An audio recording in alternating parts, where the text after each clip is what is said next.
મારું નામ નવીન રમણીકલાલ ઠક્કર ઉર્ફે રૂપારેલ, મૂળ ગામ અંજાર તાલુકાનું સંગડ, હાલ રહેવાસી મુલુંડ, મુંબઈ.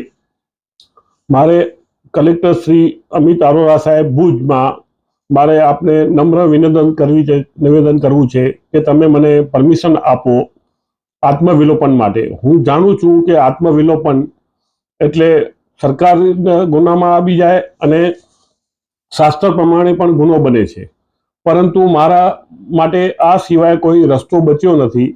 મારું રેવન્યુ ખાતામાં ફરિયાદો, મારી વિજિલન્સમાં ફરિયાદો, મારી સીબીઆઈમાં ફરિયાદો, મારી ડીજીપીમાં ફરિયાદો, મારી નગરપાલિકામાં ફરિયાદો, આટલી બધી ફરિયાદો, એટલા બધા ધક્કાઓ, ગાંધીનગર, અમદાવાદ, ગાંધીધામ, અંજાર, ભુજ, બધી જગ્યાઓ ધક્કા ખાઈ ખાઈને હવે મારામાં સહન શક્તિ નથી.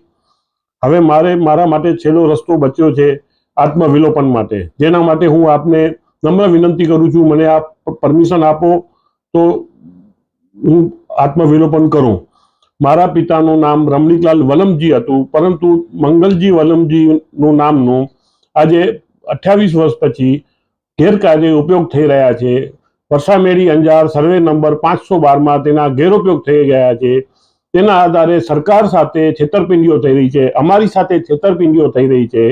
તેમ છતાંય આજે મારા પિતા જે સ્વર્ગવાસી થયા છે તેમનું નામના આધારે આટલું બધું મારા પિતાને બી આજે કેટલું લાગતું હશે અને અમને કેટલું લાગતું હશે કે આ તો અમારા પિતાનું નામ બદનામ થઈ રહ્યું છે અને આવી રીતે ખોટું બધું થઈ રહ્યું છે તંત્ર દ્વારા. એટલા બધા ખાતાઓ ફરી ચૂક્યો છું, અર્બન ડેવલપમેન્ટ, નગરપાલિકા, મહેસૂલ ખાતું, બધી જગ્યાએ મને ક્યાંય ન્યાય નથી મળતું. હું ધક્કા ઉપર ધક્કા ખાઉં છું, બીમાર રહું છું, મુંબઈમાં રહું છું, 900 કિલોમીટર દૂરથી મારે ધક્કાઓ ખાવા પડે છે, પણ મને કોઈ કચેરીમાં ન્યાય નથી મળતું.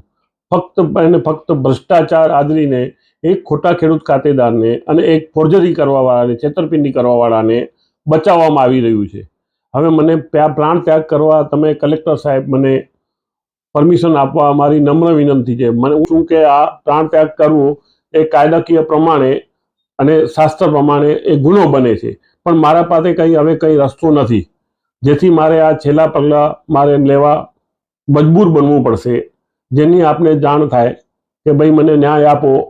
તમારે પાસે બધા જ કાગળીઓ રજૂ કર્યા છે, ગાંધીનગર સુધી બધા રજૂ કર્યા છે, બધી કચેરીમાં રજૂ કર્યા છે, પણ કાંઈ ન્યાય સિવાય, ધક્કા સિવાય ક્યાંય નથી મળતું. ન્યાય તો મળતું જ નથી.